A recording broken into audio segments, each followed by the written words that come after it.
Good morning, students. Students, as you know, our fourth chapter of business studies is going on. Today, I am going to discuss with you another important topic, that is types of insurance. Students, आज हम insurance के type पढ़ेंगे. That is very important topic. सबसे पहली type बेटा life insurance. First type होती है life insurance. बेटा लाइफ इंश्योरेंस इंश्योरेंस नहीं होती है, ये एश्योरेंस होती है. इसको हम एश्योरेंस कह सकते हैं क्योंकि यहाँ पे पैसा मिलता ही मिलता है, चाहे डेथ पे मिलता है पर्सन की, उसकी फैमिली मेम्बर को, या तो पॉलिसी मैच्योर हो जाएगी तब मिल जाएगा. तो एश्योरेंस में मतलब हम कह सकते हैं एश्योर हैं कि पैसा मिलेगा मिलेगा. इसलिए life insurance is not a insurance, it is a assurance. तो सबसे पहले डिस्कस करते हैं हम लाइफ इंश्योरेंस क्या होती है. तो देखिए बेटा, life insurance is a contract may be defined as a contract whereby the insurer in consideration of premium undertakes to pay an annuity और certain sum of money either on the death of the insured और on the maturity of the policy. बेटा जो बात मैंने आपसे discuss की थी वही सेम यहाँ पे लिखी हुई है कि लाइफ इंश्योरेंस एक कॉन्ट्रैक्ट है. यहाँ पे जो इंश्योरर होता है वो कुछ प्रीमियम लेता है पर्सन से, ठीक है. मंथली ले सकता है, क्वार्टरली ले सकता है, हाफ ईयरली ले सकता है, ईयरली ले सकता है, डिपेंड करता है पॉलिसी के ऊपर. तो वो कुछ कंसिडरेशन लेता है. कंसिडरेशन मीटर से कोई प्रीमियम लेता है वो, और बदले में उनको उस पर्सन को या तो मेच्योरिटी पे पैसा दे देगा या तो डेथ पे पैसा दे देगा. अगर डेथ हो जाएगी तो फैमिली मेम्बर्स को मिल जाएगा.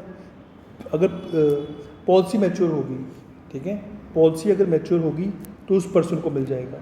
तो लाइफ इंश्योरेंस फिर से समझिए, लाइफ इंश्योरेंस एक कॉन्ट्रैक्ट है इंश्योरर के बीच में और इंश्योर्ड के बीच में, जिसमें इंश्योरर इंश्योर्ड से कुछ प्रीमियम लेता है, ठीक है. मंथली भी ले सकता है, क्वार्टरली भी ले सकता है, हाफ ईयरली भी ले सकता है. और जब अगर कुछ हैपनिंग ऑफ द इवेंट होगी, मतलब किसी पर्सन उस पर्सन की डेथ हो जाए तो उसकी फैमिली को एक सर्टेन सम ऑफ मनी दे देगा. अगर नहीं हुई डेथ तो मैच्योरिटी जब पॉलिसी मैच्योर हो जाएगी तब पैसा मिल जाएगा फैमिली मेम्बर को या उस पर्सन को. तो उसको हम बोलते हैं लाइफ इंश्योरेंस. अब लाइफ इंश्योरेंस पॉलिसी के मेन एलिमेंट्स क्या होते हैं, किन किन आधारों पर लाइफ इंश्योरेंस पॉलिसी की जाती है. तो फर्स्ट एलिमेंट है बेटा अटमोस्ट गुड फेथ. मतलब आपको लाइफ इंश्योरेंस पॉलिसी लेनी है ना, तो एक चीज़ याद रखनी है कि जब आप पॉलिसी ले रहे हो तब आपने जो भी मटेरियल फैक्ट हैं वो सारे डिस्क्लोज करने हैं, ऑनेस्टली डिस्क्लोज करने हैं, ठीक है. इंश्योरर भी करेगा, इंश्योर्ड भी करेगा. ज़्यादा फर्ज होता है इंश्योर्ड का, जो इंश्योरेंस पॉलिसी ले रहा है वो हर बात सच सच बता दे. अगर कोई बाद में गलती निकली तो उसका पैसा नहीं मिलेगा, ठीक है. मतलब वो आपको जो आपने जितने रुपए की इंश्योरेंस करवाई है वो इंश्योरेंस नहीं मिलेगी अगर आप अटमोस्ट गुड फेथ वाला प्रिंसिपल ब्रोक कर दोगे जब आप लाइफ इंश्योरेंस ले रहे हो. तो लाइफ इंश्योरेंस जो होती है वो अटमोस्ट गुड फेथ के ऊपर जो होती है, इस एलिमेंट के ऊपर डिपेंडेंट होती है, ठीक है. मतलब ये एलिमेंट इसमें होता ही होता है. Next one is insurable interest. आप उसी की लाइफ इंश्योरेंस पॉलिसी ले सकते हो जिसमें आपका इंश्योरेबल इंटरेस्ट है. आप अपने बच्चों के ले सकते हो, अपनी वाइफ के ले सकते हो, क्योंकि उसके रहने ना रहने से फ़र्क पड़ेगा. तो इंश्योरेबल इंटरेस्ट वाली पॉलिसी, इंश्योरेबल इंटरेस्ट वाला प्रिंसिपल भी अप्लाई होता है लाइफ इंश्योरेंस में. Next one is not a contract of indemnity. Life insurance indemnity का कॉन्ट्रैक्ट नहीं है. इंडेमनिटी कॉन्ट्रैक्ट कहता है कि जितना लॉस होगा उतना अमाउंट मिलेगा. तो लाइफ को आप अमाउंट से कंपनसेट नहीं कर सकते. मतलब लाइफ बहुत प्रीशियस होती है, उसको आप सर्टेन अमाउंट से कंपनसेट नहीं किया जा सकता. इसलिए प्रिंसिपल ऑफ इंडेमनिटी यहाँ पे अप्लाई नहीं होता. तो ये दो प्रिंसिपल्स अप्लाई होते हैं. अब क्वेश्चन रेज होता है कि अगर मुझे लाइफ इंश्योरेंस पॉलिसी लेनी हो तो सर उसके लिए क्या प्रोसीजर है, कैसे ली जा सकती है. तो how to effect life insurance policy. First one is proposal. अब जिस पर्सन ने लाइफ इंश्योरेंस पॉलिसी लेनी है वो एक प्रपोजल बनाकर एजेंट के पास जाएगा. एजेंट क्या करेगा आगे, वो एजेंट के पास जाएगा. एजेंट उसको एक जब एजेंट के पास जाएगा एजेंट उसको प्रिंट फॉर्म में एक मटेरियल प्रोवाइड करवाएगा. मटेरियल मतलब एक बुकलेट सी होगी, ठीक है, या एक पेपर सा होगा. उस बुकलेट में कुछ क्वेश्चंस लिखे होंगे या कोई फॉर्म देगा, उस फॉर्म में कुछ क्वेश्चन लिखे होंगे. तो जिस पर्सन ने इंश्योरेंस लेनी है वो सारे क्वेश्चंस का आंसर करेक्टली देगा. अटमोस्ट गुड फेथ प्रिंसिपल यहाँ पे अप्लाई होगा. तो जब वो प्रपोजल लेकर गया, उसको एजेंट ने प्रिंटेड फॉर्म में जो मटेरियल दिया, जो फॉर्म दिया, उस फॉर्म को सही तरीके से भरना है. सारी फैक्चुअल इन्फॉर्मेशन भरनी है, कोई भी चीज़ यहाँ से छुपानी नहीं है. तो पहला आपका प्रपोजल हो गया. फिर प्रपोजल के बाद इंश्योरेंस कंपनी क्या करेगी, आपके मेडिकल एग्जामिनेशन के लिए एक पर्टिकुलर डॉक्टर के पास भेजेगी। मोस्टली कंपनीज ने अप्रूव किए होते हैं डॉक्टर्स, इनके पास जाकर आप अपना मेडिकल एग्जामिनेशन कराओ। तो मेडिकल एग्जामिनेशन ज़रूरी है। फिर मेडिकल एग्जामिनेशन की जो रिपोर्ट होगी वो कंपनी के पास आ जाएगी। अगर कंपनी के पास आ गई फिर कंपनी आपके प्रपोजल को एक्सेप्ट कर लेगी। ठीक है, कंपनी आपके प्रपोजल को एक्सेप्ट करेगी। फिर कंपनी क्या करेगी, जो एजेंट होगा वो अपना पूरी डॉक्यूमेंटेशन जो होगी वो अपनी अबव कंपनी को भेजेगा। ठीक है, हेड ऑफिस में भेजेगा। हेड ऑफिस अप्रूवल दे देगा सारी मेडिकल रिपोर्ट के ऊपर और सारे डॉक्यूमेंट्स को देखकर। फिर जब आपका प्रपोजल एक्सेप्ट हो गया फिर प्रीमियम पे करो। जैसे आपने फर्स्ट प्रीमियम पे किया तो आपकी लाइफ इंश्योरेंस पॉलिसी उस दिन से जो है वैलिड होगी। तो दैट इज़ कि लाइफ इंश्योरेंस पॉलिसी कैसे इंप्लीमेंट होती है। अब क्वेश्चन रेज होता है, सर कितनी तरह की लाइफ इंश्योरेंस पॉलिसीज होती हैं, kinds of life insurance policy. तो बेटा फर्स्ट टाइप जो होती है that is whole life policy. अब नाम से पता चल रहा है होल लाइफ पॉलिसी, इसका मतलब ये पॉलिसी पूरी लाइफ के लिए होती होगी। मतलब इसका प्रीमियम आपको ना याद रखना टिल डेथ तक भरना पड़ता है। जब तक इंसान की डेथ नहीं होगी तब तक प्रीमियम भरना पड़ता है। डेथ के बाद इसका पैसा फैमिली मेम्बर्स को मिल जाएगा। इसका प्रीमियम चाहे कम होता है, प्रीमियम लेस होता है, मगर ये पॉलिसी इतनी सूटेबल नहीं थी। क्यों सूटेबल नहीं थी, क्योंकि सर पूरी लाइफ के लिए कौन प्रीमियम देगा, इसलिए फिर बाद में इनका नाम चेंज कर दिया गया। तो इसका नाम रखा था, नाम चेंज करके देखिए बेटा, whole life policy with limited premium. इसमें भी क्या था, अब आपको प्रीमियम पूरे उम्र तक भी देना पड़ेगा, कुछ टाइम के लिए देना पड़ेगा, मगर पैसा कब मिलेगा, डेथ पे मिलेगा। जब डेथ होगी तो फैमिली मेम्बर्स को मिलेगा। तो ये होल लाइफ पॉलिसी इतनी सक्सेसफुल नहीं हुई। फिर आई एंडोमेंट पॉलिसी। अब एंडोमेंट पॉलिसी में क्या था बेटा, एंडोमेंट पॉलिसी में आपको एक अमाउंट जो होगा फिक्स पीरियड के लिए देना पड़ेगा। एक फिक्स पीरियड के लिए अमाउंट देना पड़ेगा आपको। सपोज करो 20 ईयर्स ले लेते हैं, 20 ईयर्स के लिए देना पड़ेगा। अगर 20 ईयर्स के अंदर कुछ हो जाता है तो फैमिली मेम्बर्स को पैसा मिल जाएगा। अगर कुछ नहीं हुआ तो जब मैच्योर हो जाएगी पॉलिसी तब आपको पैसा मिल जाएगा। ठीक है, तो ये होती है हमारी एंडोमेंट पॉलिसी। इसमें आपको फिक्स पीरियड के लिए, एक स्पेसिफिक पीरियड के लिए अमाउंट देना पड़ता है। फिर उसके बाद अगर उसके पहले डेथ हो जाती है तो फैमिली मेम्बर्स को सारा पैसा मिल जाएगा। अगर नहीं होती तो फिर मैच्योरिटी पे पैसा आपको मिल जाएगा। तो ये एंडोमेंट पॉलिसी होती है। फिर नेक्स्ट वन आती है बेटा विद और विदाउट प्रॉफिट पॉलिसी। ये पॉलिसी भी इंश्योरेंस कंपनी देती है, जिसमें अगर कोई इंसान विद प्रॉफिट पॉलिसी लेना चाहता है तो उस केस में क्या होता है, जब इसकी पॉलिसी मैच्योर हो जाती है तो मे बी कंपनी आपको बोनस भी दे सकती है इस केस में। ठीक है, अगर विद प्रॉफिट पॉलिसी ले लो। अगर विदाउट प्रॉफिट पॉलिसी ले लो तो जो सर्टेन सम है वही मिलेगा आपको, सर्टेन सम ही मिलेगा। तो ये भी विद और विदाउट प्रॉफिट पॉलिसी होती है। नेक्स्ट वन आती है joint life policy. Joint life policy अब रिसेंटली बहुत ट्रेंड में चल रही है। ये आप 2 या 2 से ज़्यादा लोगों की पॉलिसी ले सकते हो। जैसे पार्टनर्स हैं वो जॉइंट लाइफ पॉलिसी ले सकते हैं, हस्बैंड वाइफ है वो जॉइंट लाइफ पॉलिसी ले सकते हैं। तो ये आप एंडोमेंट पॉलिसी भी ले सकते हो। आप इसको अगर चाहते हो आप एंडोमेंट पॉलिसी लेना तो वो भी आप ले सकते हो। With profit without profit policy भी ले सकते हो। जैसी पॉलिसी आप लेना चाहो वो ले सकते हो। तो ये बेसिकली फैमिली मेम्बर्स या पार्टनर्स लेते हैं। ठीक है, that is joint life policy. उसके बाद बेटा आती है जनता पॉलिसी। अब जनता पॉलिसी ध्यान से समझेंगे सब बच्चे। जनता पॉलिसी जो थी ये 1957 मई में आई थी। कि गवर्नमेंट ऑफ इंडिया ने एक इनिशिएटिव लिया था कि लार्ज मासेस तक इंश्योरेंस को पॉपुलर किया जा सके। तो जनता पॉलिसी के थ्रू क्या था, लाइफ इंश्योरेंस कंपनी जो थी वो कह रही थी कि जो भी इंसान इंश्योरेंस करवाना चाहता है वो करवा सकता है। 60 ईयर्स तक, 60 ईयर्स की एज तक आपकी पॉलिसी होगी। ठीक है, चाहे ये 5 साल के लिए हो, चाहे 10 साल के लिए हो, चाहे 15 साल के लिए हो, चाहे 20 साल के लिए हो, चाहे 25 साल के लिए हो। मैच्योरिटी जो होगी वो 60 पे हो जाएगी। इस पॉलिसी में ये था कि 35 ईयर्स से जो नीचे वाले लोग हैं उनको मेडिकल एग्जामिनेशन करवाने की ज़रूरत नहीं है। 35 से ऊपर जो होंगी उनका मेडिकल एग्जामिनेशन होगा। ये बेसिकली जो लोगों को इंश्योरेंस के लिए अवेयर करने के लिए ये जनता पॉलिसी लाई गई थी। उसके बाद आती है बेटा फैमिली प्रोटेक्शन एश्योरेंस पॉलिसी। सब बच्चे ध्यान से समझेंगे। फैमिली प्रोटेक्शन एश्योरेंस पॉलिसी क्या होती है, ये उन फैमिलीज़ के लिए होती है जहाँ पे एक ही इंसान कमाने वाला होता है और पूरी फैमिली जो होती है उस पर्सन पे डिपेंड होती है। तो इस केस में वो person family protection assurance policy ले सकता है। से 25 ईयर्स के लिए उसने ली है, 25 साल के लिए पॉलिसी ली है। अगर 25 साल से पहले कुछ हो जाता है उसको तो पूरी फैमिली को पैसा मिल जाएगा, इमीडिएटली पैसा मिल जाएगा। अगर नहीं होता तो मेचोरिटी पे पैसा मिल जाएगा। तो ये फैमिली प्रोटेक्शन इंश्योरेंस पॉलिसी होती है। उसके बाद बेटा आती है convertible whole life policy. Convertible whole life policy क्या होती है बेटा, ध्यान से समझेंगे इसको। कन्वर्टेबल होल लाइफ पॉलिसी उन लोगों के लिए होती है जिनकी इनकम लो होती है। इनकम लो होती है, वो चाहते हैं कि हम तो इतना ज़्यादा प्रीमियम नहीं दे सकते, एंडोमेंट पॉलिसी का प्रीमियम ज़्यादा होता है, होल लाइफ पॉलिसी का प्रीमियम कम होता है, मगर इनको लगता है कि फ्यूचर में मे बी हमारी इनकम बढ़ जाए, फ्यूचर में इनकम बढ़ जाए तो वो कन्वर्टेबल होल लाइफ पॉलिसी ले सकते हैं। तो कुछ पीरियड के बाद आपको ऑप्शन मिलेगा कि आप इसको चेंज करवाना चाहते हो होल लाइफ पॉलिसी को एंडोमेंट पॉलिसी में। तो आप कहोगे हाँ जी सर हम चेंज करवाना चाहते हैं, तो आप इसको चेंज भी करवा सकते हो। तो that is whole life policy, convertible whole life policy. Next one बेटा टॉपिक है फायर इंश्योरेंस। अब बेटा देखिए फायर इंश्योरेंस नाम से पता चल रहा है सेकंड टाइप है इसकी, ध्यान समझेंगे। सेम ये भी एग्रीमेंट है बिटवीन टू पार्टीज, एक पार्टी है इंश्योरर, एक है इंश्योर्ड। यहाँ पे इंश्योरर जो है वो कहता है कि आपके लॉस को मैं एडमिफाई कर दूंगा। आपने क्या करना है, कुछ प्रीमियम भरना है, सर्टेन सम ऑफ प्रीमियम भरना है। उसमें उस केस में क्या होगा कि जो इंश्योरर होगा वो इंश्योर्ड को एक प्रॉमिस करता है कि अगर जितना आपको लॉस होगा उतना लॉस को पे हो जाएगा अगर आप मुझे प्रीमियम पर मंथ भरते रहोगे। तो ये सेम वही लाइफ इंश्योरेंस की तरह ही है, बट ये इंश्योरेंस है, ये एश्योरेंस नहीं है। इसमें पैसा तभी मिलेगा जब हैपनिंग ऑफ द इवेंट होगी।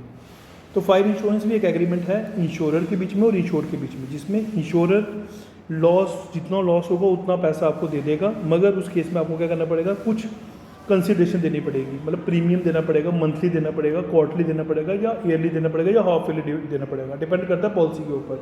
तो वो होती है हमारी fire insurance. Basically fire insurance का ट्रेंड जो था वो 1956 में जब लंदन में ग्रेट फायर लगी थी तब 1300 हाउसेज जल गए थे। तो उसके बाद ये जो फायर इंश्योरेंस लोगों ने कराना शुरू कर दी। सो फायर इंश्योरेंस के लिए दो कंडीशन सेटिस्फाई होनी चाहिए, एक फायर एक्चुअल होनी चाहिए और फायर एक्सीडेंटल होनी चाहिए। मतलब सही फायर होनी चाहिए और एक्सीडेंटल होनी चाहिए, खुद ना की होनी चाहिए, ठीक है। तो ये दो कंडीशन सेटिस्फाई होनी चाहिए। अब फायर इंश्योरेंस पॉलिसी के लिए क्या क्या एलिमेंट्स जो होते हैं वो इंपॉर्टेंट है, मतलब कौन कौन से प्रिंसिपल यहाँ पे अप्लाई होते हैं। तो देखिए main elements, first insurable interest.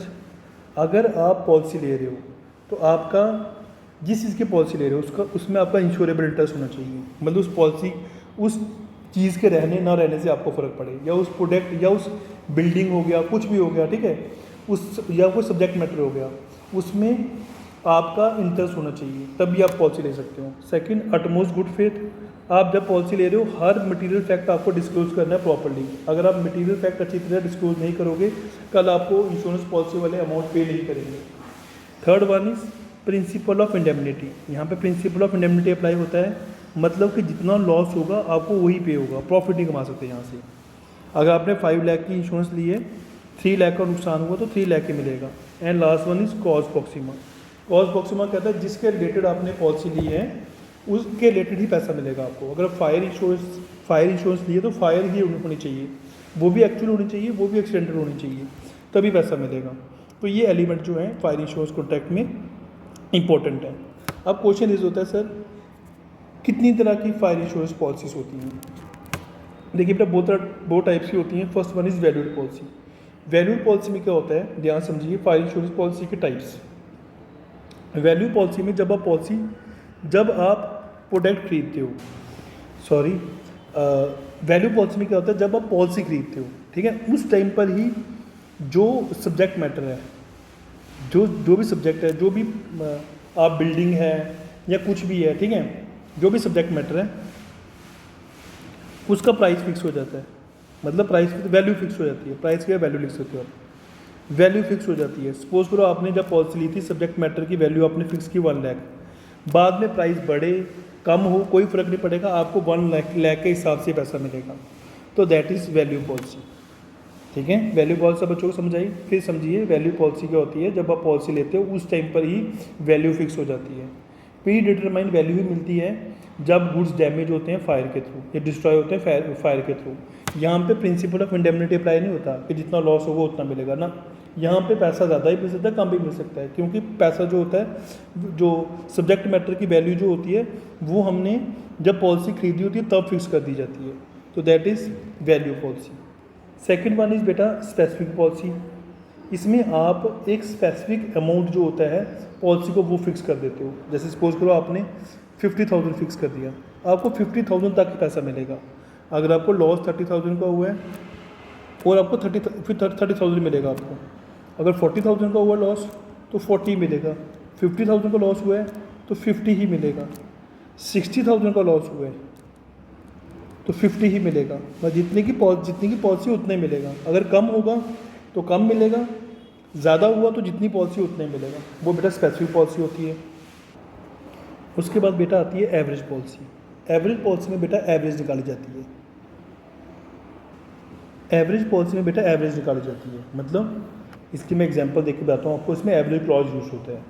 जैसे सपोज करो कि आपकी फायर इंश्योरेंस पॉलिसी जो थी वो 20,000 की थी, ठीक है। प्रॉपर्टी जो है वो आपकी 30,000 की है। लॉस जो हुआ है आपको वो 15,000 का हुआ है। यहाँ पे एवरेज क्लॉज यूज होगा, मतलब आपकी फायर इंश्योरेंस कितने की थी, पॉलिसी कितने की थी, अपॉन प्रॉपर्टी कितने की थी इनटू लॉस, जितना अमाउंट होगा वो अमाउंट आपको पे होगा। तो ये होती है बेटा एवरेज पॉलिसी, ठीक है। तो ये एवरेज पॉलिसी होती है, बेसिकली इसमें एवरेज क्लॉज लगाया जाता है। नेक्स्ट वन होती है फ्लोटिंग पॉलिसी। ध्यान से समझना बेटा, फ्लोटिंग पॉलिसी क्या होती है। ये बेसिकली जब आपके गुड्स डिफरेंट जगहों पे पड़े होते हैं, ठीक है। जैसे आपके गुड्स कोई गांधीनगर पड़ा है, कोई त्रिपुरा नगर पड़ा है, कोई शास्त्री नगर पड़ा है, कोई पोर्ट के पास पड़ा है, तो उस केस में हम क्या करते हैं, डिफरेंट पॉलिसी लेने की जगह एक कंबाइंड पॉलिसी ले लेते हैं। एक ही पर्सन सबकी पॉलिसी ले लेते हैं इकट्ठा, उसको हम बोलते हैं फ्लोटिंग पॉलिसी, ठीक है। तो floating policy is taken to cover the risk of the goods lying at different places. Different places पे पड़े होते हैं, तो उस केस में हम फ्लोटिंग पॉलिसी ले सकते हैं, ठीक है। नेक्स्ट वन आता है कंप्रिहेंसिव पॉलिसी। कंप्रिहेंसिव पॉलिसी को हम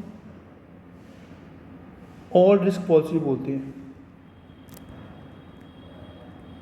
आप कहते हो सर मुझे फायर की भी इंश्योरेंस चाहिए, मुझे लाइटनिंग से भी कुछ ख़राब हो जाए उसकी भी मुझे कंपनसेशन चाहिए, मुझे रॉइड्स हो जाए कोई उसकी भी कंपनसेशन चाहिए, या लेबर डिस्टर्बेंस हो जाए तो उसके लिए भी कंपनसेशन चाहिए।